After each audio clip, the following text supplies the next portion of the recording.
1 سال سے خارش، اس کا علاج بتا دیں۔ میرے محترم بھائیوں، میرا ایک پورا پروگرام ہے اور اس میں نے بتایا خارش بیماری جو ہے نا، نبی صلی اللہ علیہ وسلم نے فرمایا اس لیے آتی ہے لا باسا طہور انشاءاللہ، کہ بیماری آتی ہے انسان کو پاکیزہ کرنے، اور یہ جو خارش ہے نا یہ صفائی نہ کرنے کا نتیجہ ہے، گندگی۔ خارش کا سب سے بہترین علاج روزانہ نہاؤ، روزانہ، اور میں کہتا ہوں دودھ سے نہاؤ۔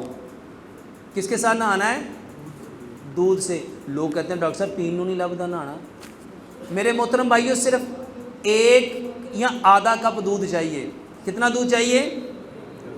جیسے سرسوں کا تیل آپ اپنے پورے جسم پہ لگاتے ہو ایسے دودھ لگاؤ، اور جب دودھ لگانا ہے میرے محترم بھائیوں گائے کا دودھ لگاؤ۔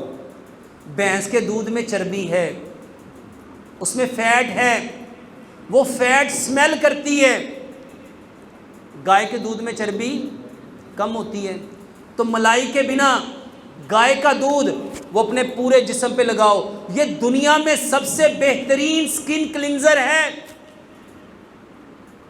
دیکھو اقبال کا ایک شعر تھا، وہ کہا کرتے تھے دودھو نہاؤ پھودو پھلو،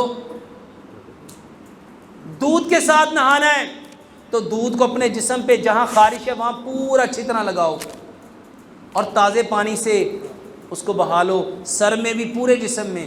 اور اس کے بعد نبی صلی اللہ علیہ وآلہ وسلم نے فرمایا زیتون کھاؤ بھی، زیتون پیو بھی، اور زیتون کے تیل کی مالش کرو، یہ مقدس درخت کا تیل ہے، زیتون کے تیل کی مالش کرو۔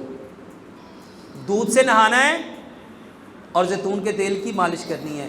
تیسرے نمبر پہ میرے محترم بھائیوں گڑ کی سکنجوی بناؤ، گڑ کی سکنجوی، پانی زیادہ پیو۔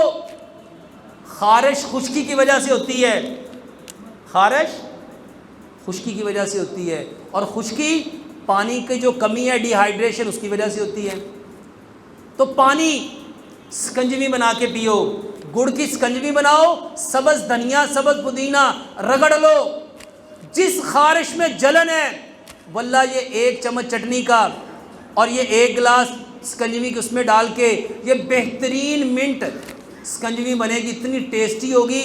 1 گلاس صبح، 1 دوپہر، 1 شام، 1 رات لازمی پیو۔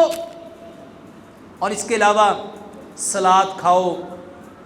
یہ جو سبزیاں ہیں یہ جسم کو سرسبز و شاداب کرتی ہیں، لیکن افسوس ہم لوگ سبزیوں کا اہتمام ہی نہیں کرتے۔ تو یہ سبزیاں لو، یہ خارش کا بہترین علاج ہے۔